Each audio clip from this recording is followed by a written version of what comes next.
Very good afternoon. I'm Lisa Broom with the CBC News Break. Commerce Minister Donville Innes has thrown his full support behind major investors while taking their critics to task. The minister's comments came after a tour of the new office of EY, formerly Ernst & Young, at the recently opened One Welch's complex in St. Thomas. Saying that he is not ungrateful, the minister thanked investors for the benefits derived by the country and let them know he is in their corner. I fully appreciate that many families had their lives enhanced due to the opportunities presented from this project. That is why I get a bit annoyed when I see the obstructionists in our midst, whose public and private utterances cause unnecessary delays in the provision of major physical development projects in Barbados. I'm not stating that we must allow developers to do as they please, but we certainly must not go to the other extreme of making their investments feel unwelcome. Minister Innes has also taken a swipe at some people who are opposing a number of major projects. I note that most of the recent critics of significant real estate development projects in Barbados have themselves never created a job for anyone in this island. So as long as the law of the land allows it, as long as they are followed, I will stand up anywhere in this island and publicly defend private sector investors, even in the face of condemnation by political friends and foes. This island has always and will always need investors, big or small, local or foreign, black or white, and I welcome them all.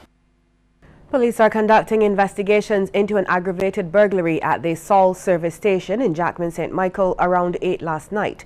Police say 3 masked men, one armed with a firearm, entered the establishment and demanded cash from the cashier before escaping with an undisclosed sum of money. The culprits also robbed a male customer of jewelry and cash. Now, anyone who can provide any information to assist with the investigation can contact the police emergency number at 211, Crime Stoppers at 1-800-8477, or the nearest police station. The general public, business owners and employees are also being reminded that during this time of the year, a greater level of vigilance must be maintained. Additionally, police say special attention should be paid to suspicious people or activities.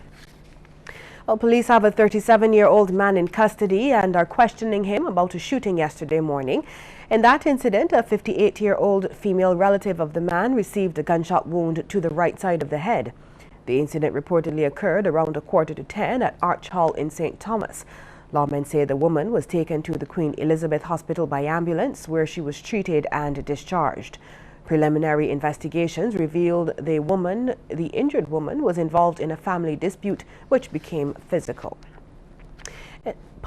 Barbadians who want to host events must apply for police services and the relevant licenses in a timely manner to avoid disappointment. This announcement from Police Public Relations Officer Acting Inspector Roland Cobbler.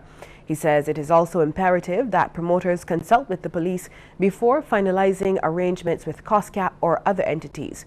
For minor events such as karaoke, all applications must be made to the police 4 weeks before the event. Police are, however, making it clear that for major events, for example, Reggae on the Hill, all applications must be made 3 months prior to the event. In other news now, the president of the Barbados Council for the Disabled, Maria Holder-Small, has reiterated a call for government to enact legislation to facilitate people living with disabilities. While government has ratified the UN Convention on the Rights of Persons with Disabilities, she says more action is still needed as many people still continue to disregard the disabled. Disability is something just waiting to happen. We have a lot of non-communicable diseases out there that, you get it one day and then you see some person, there's an amputee. They're double amputees. You get a lot of chronic conditions out there. So, hey, we never know. But I find that we've gotten to the point where unless it matters to us or it hits home at us, we just are not bothered. Ms. Holder-Small has also expressed concern about having to pay the newly implemented 2% levy on a container of wheelchairs donated to the council by the Church of Jesus Christ Latter-day Saints. She says the container was in the port way before the date for the implementation of the new tax. By the time we did get the waiver from the Ministry of Finance, we were also hit with the 2% the very next day. Even though the container was in before, we were hit with the 2% tax. When I contacted them, we were told that there were no exemptions being given. I didn't expect that. I didn't expect that charge for us. That is one I would say I was pretty shocked at. The support for school children in need continues. This as thousands of dollars worth of stationery was donated to the Wesley Hall Junior School yesterday.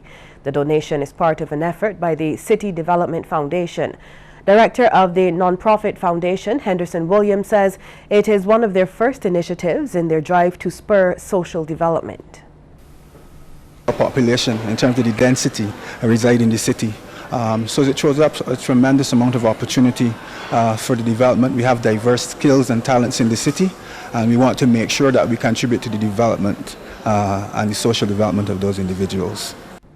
And Principal of Wesley Hall, Herbert Gittins, called on past students to give back to the school. He says the donation is appreciated in these hard times. The supplies, let me say the supplies are going to come in very handy here. You know, we cater to students from the surrounding districts like Foot Lane, Bush Hall, Bank Hall, the Garden Land, and so on. Now, what happens, what you find at the beginning of the school term, you find a number of students come in with challenges in terms of not being able to meet the supplies and so on. You know, these are hard economic times, and what we have been doing is assisting where we can. But anything that we get added to what we have would go a long way in assisting those students right throughout the term. The importance of trees to the environment and daily life was stressed as the St. Bartholomew Primary School celebrated Arbor Day yesterday. The point was emphasized with students getting the opportunity to plant a number of trees to mark the occasion. Earlier during the morning assembly, Principal Hyacinth Harris reminded the youngsters of the essential role trees play.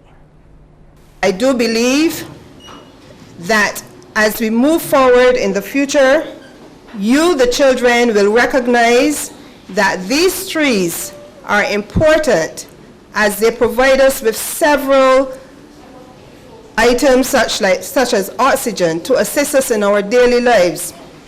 And children, you will also have the opportunity of rearing some of these trees and seeing the impact as they move from very small trees to very large trees. The event was held in collaboration with the National Conservation Commission and the Southern Stars Optimist Club.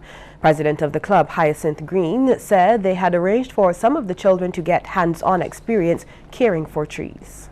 What we've decided with the Optimist Club is that we're going to give each classroom a fruit tree. So you're going to care for this fruit tree and nourish it, and eventually then once it gets to the stage where we can plant it, then we're going to plant it in the earth. We've decided to go a bit further where we're going to adopt a class. Each member is going to adopt a class. So I'm hoping that the class that I do adopt, that I'm going to see my tree blooming.